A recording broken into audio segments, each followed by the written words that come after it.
Hey, how's it going, people? It's that Blue Abarth here, and welcome to another rainy day, which is quite a common occurrence, that's for sure. I mean, it's supposed to be, summer, man. What is going on? It's supposed to be bright, sunny skies and nice weather, but of course, being the UK, we've got rain like usual. But hey, enough about the weather. Let's move on from that to the actual topic of today's video, which is, well, again, the 695 Competizione. So many of you guys know that yesterday we did do a miniature review on that car, and it was quite awesome indeed. Quite a unique opportunity, really, something that came out of the blue, but I was definitely all for. I mean, never thought I'd be able to get my hands on a 695 of any sort or variation, let alone film a video on it too. So that was such a cool little opportunity there, and thank you to the guys at Stoneacre for letting me take the car out for the afternoon. But to be honest, the video wasn't the main thing that we actually took it out for. My dad had quite an interest in the car and liked it quite a bit. I mean, he was the one who saw it in the first place, pointed it out and suggested, hey, let's go for a little drive in it, and I was definitely down to do so. But there was some issues that I kind of experienced and, well, saw when we drove the car. And, well, Dad did the driving, so I was kind of a passenger, really, getting to experience all of the things that this car was doing. And let me say that some of the things that this car was actually doing when driving wasn't very good at all. Now, I did think very highly of the car in the actual review itself, because I did. It was a good car, it was pretty cool, and it was such a, different and unique variation of the 695 and a comp in general. So it was a very cool car for sure. But there were some things that I wasn't able to talk about in the video that I wanted to get in today. Sort of a, well, like it says in the title, an afterthoughts video from the actual review itself. Because like I said, we didn't have much time due to it being, well, kind of short, because we did take out the car for the afternoon and we didn't want to be too long because, hey, it's not our car, it's theirs, so we don't really want to take the mickey with how long we took it out for. So that's why the video was sort of short and a bit quick.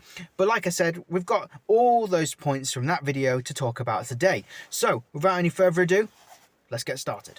Now then, so we've actually got a mixture of both good and bad points to talk about, because hey, there is quite a few on each side. So we'll start with the bad points first, because I kind of want to get them out of the way so then we can talk about the good things. So let's get started with the bad points.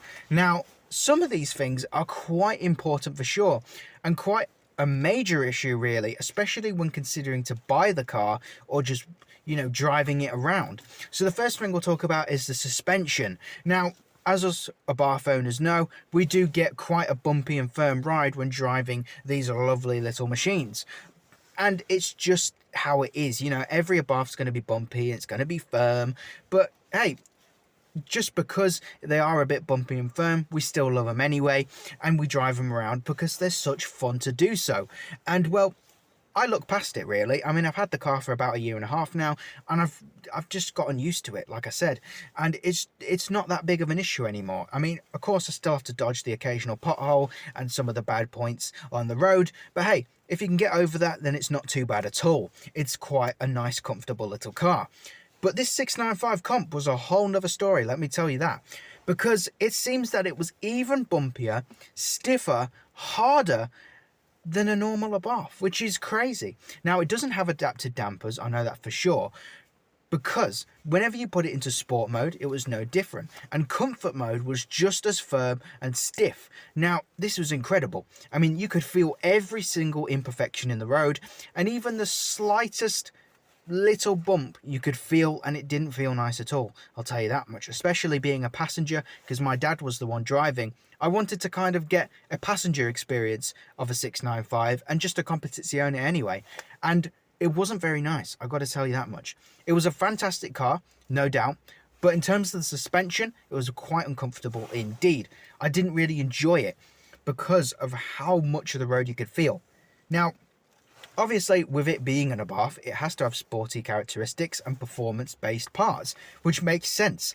But for the comp to have even stiffer suspension than a regular 145 and Competizione, it just makes it a little bit harder to get to grips with when driving it. I mean, that matched with the automatic gearbox, which we'll talk about in a second, it does make it quite an uncomfortable and unenjoyable ride. So with it being cranked up to 11 and beyond, it just makes it really, really difficult to actually enjoy the drive because of how stiff and bumpy it is when actually driving it, which is a bit of a shame because usually I absolutely love driving these cars. I think they're the best thing in the world, but having even harder suspension on each one and even higher specs just kind of makes it a little bit ruined in a way, because it feels very just, like I said, unenjoyable really, and that's all I have to say for it.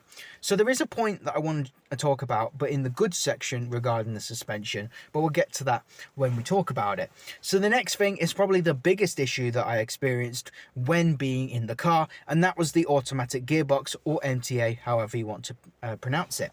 Now, I have seen quite a lot of Abarths with automatic gearboxes and always fancied having a go in one.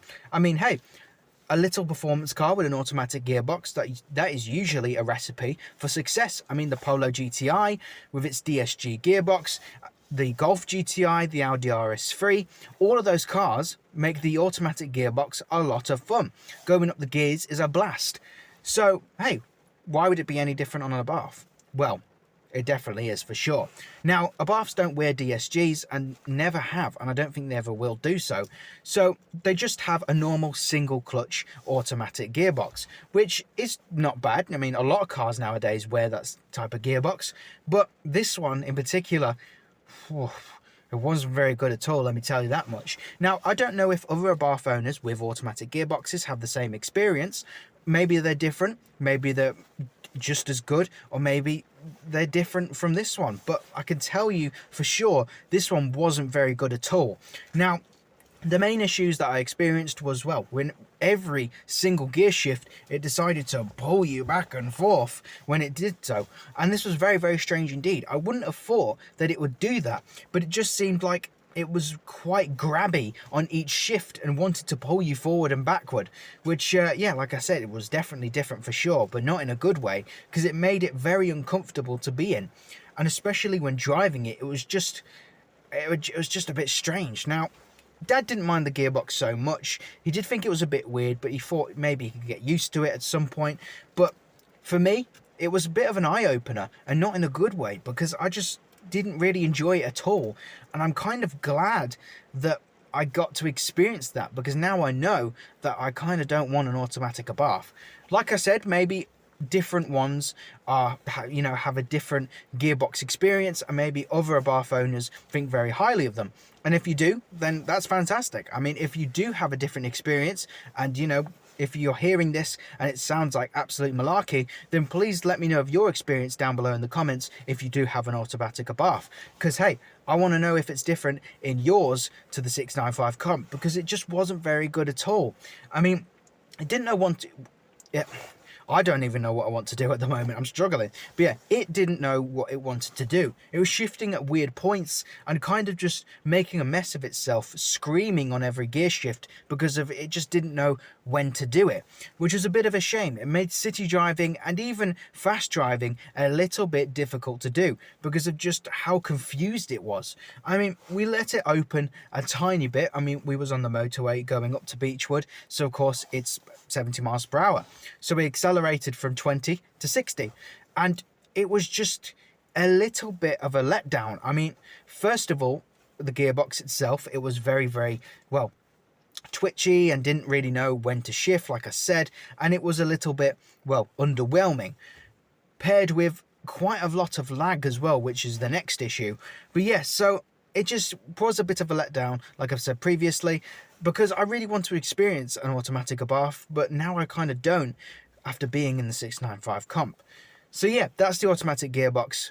And another issue is that all of the brand new Abarths, well, mainly the Competiciones and 695s, only have an automatic configuration. So if you want a manual 695, it's going to be quite hard to get, because that is just not available.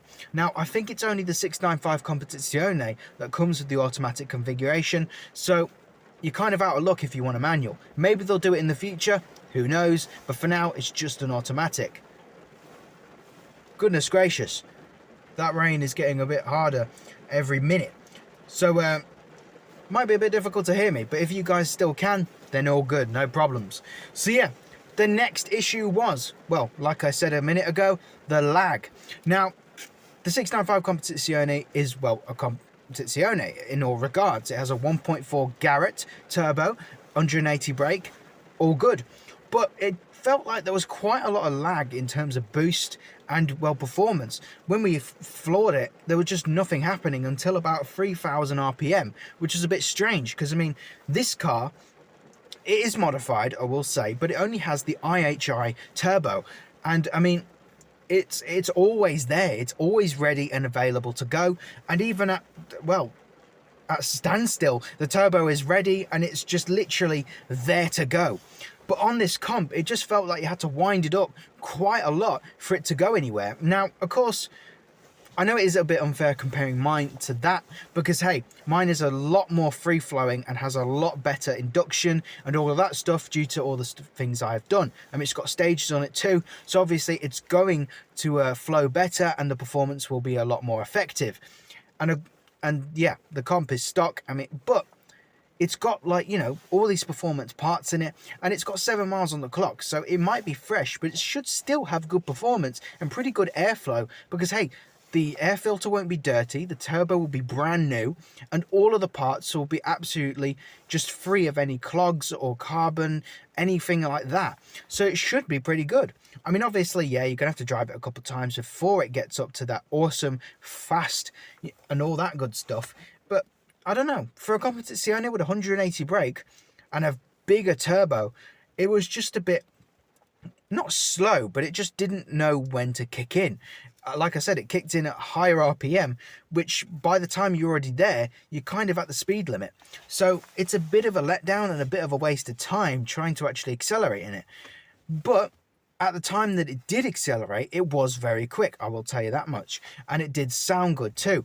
But yeah, there was just quite a lot of lag. And not only that, there was lag in the lower end of the car as well, especially pulling away. It took quite a long time for it to pull away and then properly move up again. It took quite a few seconds for it to actually realise it's pulling away, and it was just quite laggy. Now, again, like I said, it's a brand new car, so maybe it needs a bit of driving for it to be, you know, properly ready and perform well. But it was just a bit of a shock for a brand new car with a bigger turbo and more power.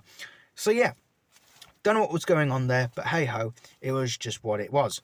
So the next issue is not really an important one, or not even that big of an issue really, but I just feel like the exterior styling was lacking a bit. That paint was really nice, it was different, but I just felt like there wasn't enough there, especially if it's warranting a 30 grand price tag, which yeah, for 30 grand, there's not much there going on. I mean, you've got the seats and all that good stuff and the wheels and all that was fantastic. But in terms of the exterior styling, no, I mean, there's no text on the grille, which obviously is a modification, but still, there was just, the wheels were a little bit plain. I don't want to say they were bad because they were really good, but I just think, you know, if we had the Monte Carlo wheels or the SS wheels, it would have increased the look of the car just by a phenomenal amount, and it would have been so much better. But I think the thing that would have made it so much cooler and so much more recognizable would be a pair of side stripes. And I just feel like every Abarth needs a pair of stripes on it. I mean, it kind of robs its identity without them, and it kind of makes you have to look at different parts of the car to know it's an Abarth. So having stripes on the side of the car not only increases its performance, I don't know what's going on there, guys. Increases its performance. Maybe they are go faster stripes, who knows? But yeah, it increases its aesthetics. That's what I was trying to go for. But and it just gives its identity, you know, it makes it an Abarth. So, you know, it's just, they just have to be there. It's kind of criminal to sell an Abarth without side stripes. I mean, that's why, you know, I just wouldn't go for one without. So yeah, but the rest of the car did look stonking. I mean, it did look pretty cool with the stacked Monza quads at the back and all that good stuff. It was very nice looking for sure. And I think that is pretty much all of the issues with the car, really, because the rest of it was pretty decent. I mean, which, well, saying that, let's move on to the good points, because hey, that is where the car shines. Now then, the good points. So the main thing I want to talk about first is those absolutely godly carbon back bucket say belts. Now those were an absolute sight to behold. I was I thought I was going to cry when I saw them. They looked fantastic. Now, I think, like I said in the mini review, they're like a Mark 3 or Generation 3 of the seats because they were just brand new. They were different to the yellow and grey ones that we usually get in the regular comps. And I was not disappointed. They were so awesome, especially sitting in them. They were proper comfy. They like really hugged you properly. They were absolute racing seat for sure.